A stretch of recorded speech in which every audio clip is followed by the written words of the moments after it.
नमस्कार। मैं doctor Bela Mathur, government PG college Bundi, drawing and painting associate professor. मैं आपको बता रही थी कि किस तरह से पॉल गॉगबिन का जो मैं आपको बता रही थी आधुनिक चित्रकला का इतिहास,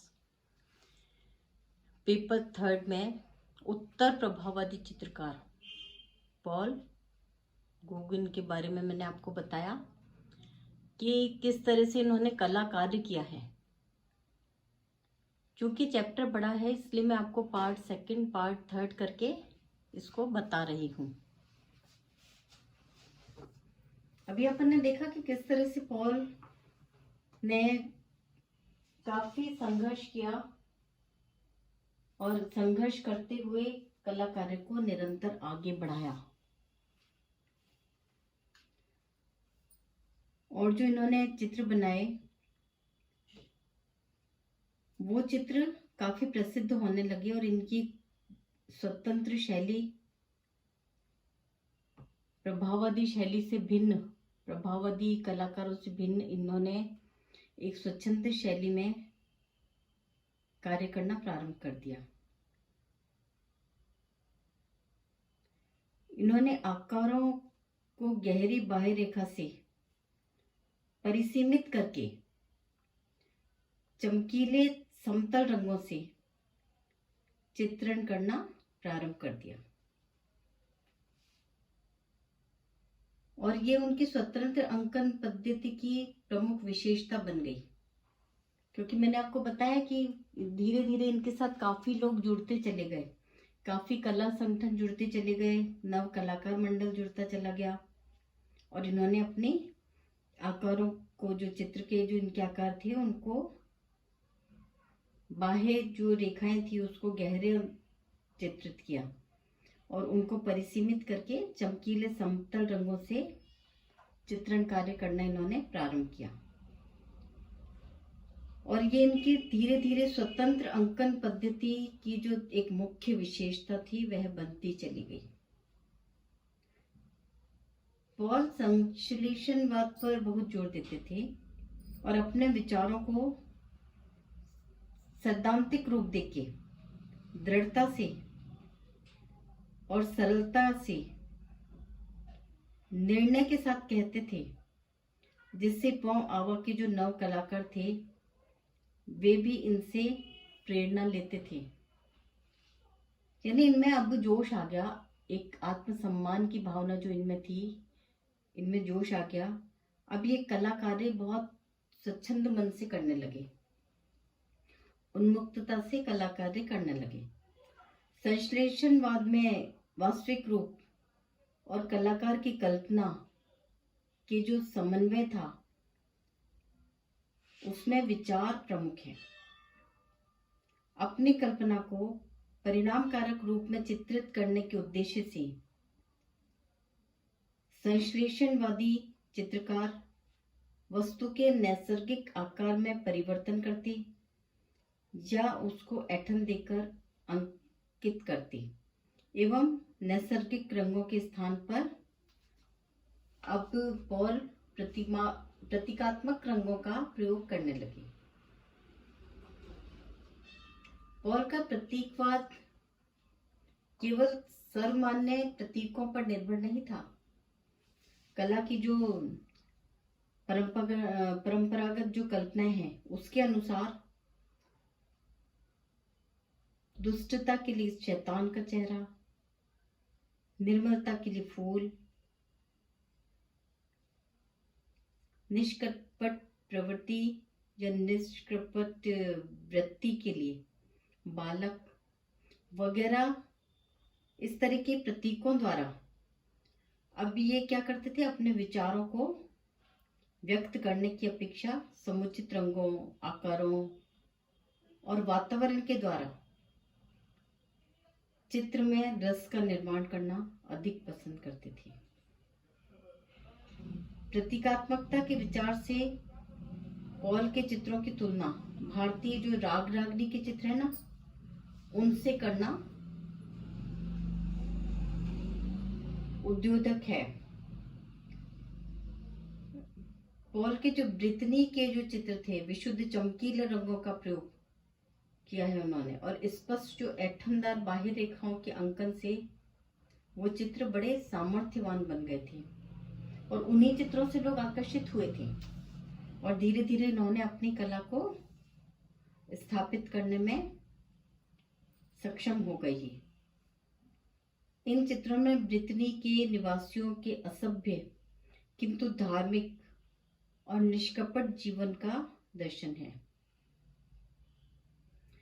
ब्रितनी काल में पॉल के चित्रों में जैसे जेकोब का देवता से द्वंद्व युद्ध, ये इनका ना काफी प्रसिद्ध चित्र है। जेकोब का देवता से द्वंद्व युद्ध, ये पॉल गोगन का बहुत प्रसिद्ध चित्र है। चित्र का संयोजन बहुत बड़ा है, अनोखा है। अब इसमें क्या है, जो पेड़ का तना है उसको कर्णवत दिशा में चित्रित करके चित्र क्षेत्र को 2 हिस्सों में विभाजित किया गया है। चित्र 2 हिस्सों में बना है, जिसमें ऊपरी हिस्से में द्वंद्व युद्ध है और नीचे के हिस्से में श्रद्धा के भाव से द्वंद्व युद्ध को देखते हुए भोली ब्रितनी की स्त्रियों के जमाव को और उनके सीधी सादी पोशाक को, उनकी जो सीधी सादी पोशाक वो लोग पहनती थी, उसी में चित्रित किया गया है। इनकी अंकन पद्धति में बाह्य रेखा युक्त अलंकारिक शैली का प्रयोग है, और अभिव्यक्ति क्या है, इनकी धार्मिकता से परिपूर्ण है। चित्र संयोजन देगा के समान है और आकस्मिकता के प्रभाव को लिए हुए है। अब इन्होंने क्या किया कि रंगों में जैसे हरा रंग प्रयोग किया है ज्यादा, नीले रंग का प्रयोग इनके चित्रों में बहुत ज्यादा है, सफेद रंग, लाल रंग का विशुद्ध प्रयोग है, और जहां तक संभव हो छाया प्रकाश का कम से कम प्रयोग है। पॉल की जो स्वतंत्र शैली के जो चित्र मान सकते हैं अपन इसको, कि पॉल की स्वतंत्र शैली की आरंभिक चित्र हैं। अब पॉल अनुभव करने लगे कि प्रभाववाद की जो धुंधली और कल्पनाहीन शैली का त्याग करके सेजा ने योग्य दिशा में कदम उठाया था, और उन्होंने सेजा की काफी प्रशंसा की, किंतु संशय स्वभाव की वजह से सेजा को संदेह हुआ कि शायद अपने विचारों और शैली का अनुकरण करने के उद्देश्य से पॉल ने ये चाल चली। अब देखिए धीरे धीरे जो कलाकार इनका आगे बढ़ा है, 1888 के अंत में वान गॉग के निमंत्रण को स्वीकार करके ये पुनः आर्ल गए, जहां दोनों में तनाव बढ़कर उसका कैसा दुर्भाग्यपूर्ण अंत हुआ यह हम पहले ही देख चुके हैं कि इनका वान गॉग से भी इनकी नहीं बनी और दोनों में काफी तनाव उत्पन्न हुआ था। तो आवा के भी 9 कलाकार जो इनके साथ जुड़े थे, एमिल बर्नार, लावाद, सेरुसिया, फिलिजे व सेंगे थे। पॉल और एमिल बर्नार ने अभ्यास के प्रभाव से मुक्त होकर बच्चों के समान चित्रण करने का अपना विचार घोषित किया। कुछ समय तक तो पॉल की कला में बाल चित्रकला के गुण पाए जाते हैं। आप इनके चित्रों को जब देखेंगे तो प्रारंभ में तो इनकी कला में बाल चित्रकारों के गुण हैं, जैसे कि चमकीले विशुद्ध रंगों का प्रयोग। आपने कभी बाल कलाकारों को कलाकृति करते देखा है? वो डायरेक्ट चमकीले कलर जो है, शुद्ध कलर यानी जिसे कहा जाता है, वो डायरेक्ट उठा के कलर लगा देते हैं। उनको वो कलर स्कीम या इसका कुछ ध्यान नहीं रखते बच्चे, वो डायरेक्ट कलर्स लगाना पसंद करते हैं। और स्वाभाविक की अपेक्षा अलंकारिक आकारों का नियोजन पॉल ने अपनी कला में किया। आकारों में अब इनकी अलंकारिकता आती चली जा रही है। नैसर्गिक जो अनुपात की उपेक्षा की इन्होंने,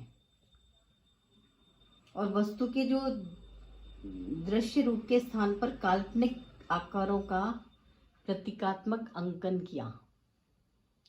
जैसे मैंने आपको बताया ना कि जो आपने देखा वही चित्रित कर दिया, इस सिद्धांत को भी नहीं मानते थे। इन्होंने काल्पनिक आकार बनाए और उन आकारों का प्रतीकात्मक अध्ययन किया। प्रतीकात्मक आकार बनाने लगे, अनुपात की उपेक्षा की, अलंकारिक आकारों का प्रयोग किया है जगह जगह। परंतु इन गुणों के अतिरिक्त पॉल की कला में जो बौद्धिक ध्येयवाद है वह बाल चित्रकला में नहीं होता। देखिए, बालक तो क्या करते हैं, उनका कोई मुख्य ध्येय नहीं होता। ठीक है, कला कार्य कर रहे हैं, उन्मुक्त मन से वो कार्य करते हैं, ये बात है बाल कला में। लेकिन उनमें बौद्धिकता का समावेश तो नहीं है बाल कला की जो कलाकृतियां हैं उनमें। लेकिन पॉल काफी समझदार व्यक्ति थे, पढ़े लिखे थे, उम्र भी बाल कलाकारों जैसी छोटी उम्र के तो नहीं थे वो। तो उनकी कला में क्या था कि बौद्धिकता का समावेश होता चला गया। और पॉल हमेशा अपने ध्येय की पूर्ति के लिए अनुकूल वातावरण को पसंद करते थे और सुरम्य और कृत्रिम सभ्यता के बंधनों से मुक्त वातावरण को कृत्रिम सभ्यता के बंधनों से मुक्त जो ये वातावरण देखते थे, जो इनको अपना वातावरण पसंद आता था, उनको ये अपना निवास स्थान बनाते थे। वो मुक्त वातावरण होता था। जैसे ब्रितनी को अपना निवास स्थान बनाया इन्होंने, ब्रितनी को अपना निवास स्थान बनाया। रंग, रेखा, आकार जैसे कला के जो मूल तत्वों के जो स्वाभाविक सौंदर्य था और मानवीय भावनाओं के पारस्परिक संबंध के रहस्य को जानने के लिए ये हमेशा मतलब उत्कंठित रहते थे, तत्पर रहते थे। इसी कारण इनकी कला और समकालीन प्रतीकवादी साहित्य में घनिष्ठ संबंध है। साहित्य में भी जो कला और साहित्य देखिए एक दूसरे से हमेशा जुड़ा हुआ है। ये बात मैंने आपको पहले भी बताई है कि जहाँ धीरे धीरे कला पनपती है वहाँ साहित्य भी निरंतर प्रगति करता है। दोनों में भौतिक की अपेक्षा आत्मिक और इंद्रिय की अपेक्षा काल्पनिक तत्वों में बल दिया है। समकालीन प्रतीकवादी कवि मानव ने साहित्य में प्रतीकवाद के महत्व को बताते हुए लिखा था कि किसी भी विचार को स्पष्ट शब्दों में लिखने से उसका सृजनात्मक आनंद नष्ट हो जाता है। किसी भी विचार को स्पष्ट शब्दों में लिखने से उसका सृजनात्मक जो आनंद है वो नष्ट हो जाता है। उनकी ओर अपरोक्ष ढंग से ही संकेत किया जाना चाहिए, इसी से ही कल्पना का सुख मिलता है। जो साहित्यकार लिखते हैं वो देखिए आप साहित्य को बहुत अच्छी भाषा में काफ़ी ऐसे सुंदर शब्दों में अभिव्यक्त करते हैं कि वो जन साधारण को पसंद आए। क्योंकि जो क्लिष्ट भाषा होती है तो वो लोगों को जल्दी से पसंद नहीं आती है, इसलिए वो उसको अपने ढंग से प्रस्तुत करता है साहित्यकार। इसी तरह कलाकार भी किसी भी कला को, किसी भी कलाकृति को अपने अभिव्यक्ति जो उसकी है वो एक सौंदर्यपूर्ण होनी चाहिए और लोगों को उसकी अभिव्यक्ति करने का तरीका बिल्कुल समझ आना चाहिए। उसी प्रकार पॉल ने प्रभाववादियों के दृश्यों को प्रत्यक्ष देखकर चित्रित करने की नीति की निंदा करते हुए लिखा है कि आंख के समीप जो वस्तु है वे उसको खोज रहे हैं, विचार के गूढ़ केंद्र में जो है उसको नहीं। वे कल के पदारूढ़ चित्रकार हैं। प्रतीकवाद के जो मुख्य सिद्धांत के अनुसार कल्पना को कलाकृति में साकार करना कलाकार का मुख्य कार्य है और पॉल गोगुइन की कला में ये परिभाषा पूर्ण रूप से लागू होती है। देखिए, ये बात मैं आपको पहले भी बता चुकी हूँ। अब टिहरी के चित्रों में, टीटी के चित्रों में उन्होंने क्या किया, आदि मिस्त्री की आंखों में छिपे हुए रहस्य और मानवीय जीवन के जो प्रश्न थे उनको दृश्य रूप में दर्शक के सम्मुख रखा। सहज ज्ञान पर निर्भर रहकर सृजन करने का प्रयत्न करा। रोमांचवादी प्रवृत्ति के बीच द्वंद्व होने से पॉल की कला को नूवो कला के तत्व भी इनमें दृष्टिगोचर हुए। नूवो कला का जन्म है वो बेल्जियम में हुआ था, लेकिन पॉल ने अपने आप को स्थापित करने